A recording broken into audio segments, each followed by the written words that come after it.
On va vous aider lors de la manipulation. C'est la manipulation du quatrième type qui est l'étude des vibrations de torsion. Dans le premier exercice, on va calculer la constante de torsion. Pour cela, on a besoin d'un dynamomètre. Il va mesurer la force appliquée à plusieurs distances. Premièrement, placez votre tige sur le plateau de torsion. Réglez votre zéro. Ensuite, mesurez la force appliquée pour tordre cette tige d'un angle qui ne dépasse pas 30 degrés.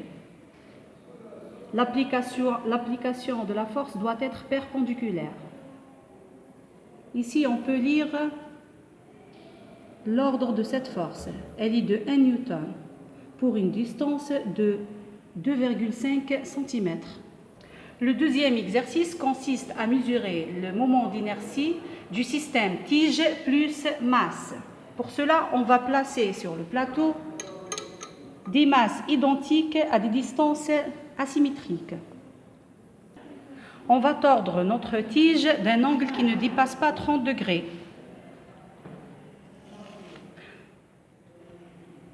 Quand on lâche la tige, on doit actionner le chronomètre et on va mesurer le temps de 10 oscillations. La période, c'est ce temps affiché sur votre chronomètre divisé par 10. Changez l'emplacement des masses pour différentes distances. De préférence, si vous choisissez de commencer avec 2,5 cm, la deuxième distance doit être à 7,2 cm. La troisième distance doit être à 12,5 cm. Le troisième et le quatrième exercice consiste à étudier l'effet de la longueur de la tige ainsi que son épaisseur sur la période de vibration. Pour cela, on a besoin de tiges avec différentes épaisseurs et même hauteur, et même épaisseur et différentes hauteurs.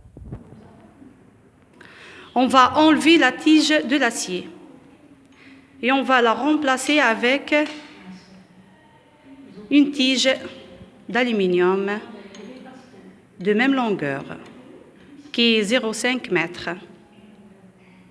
On va tordre notre tige d'un angle qui ne dépasse pas 30 degrés et on va mesurer le temps de 10 oscillations.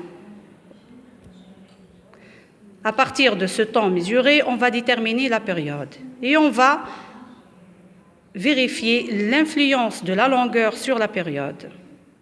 Quand on change une tige de différentes longueurs, on va enlever la première tige, on doit garder notre plateau horizontal.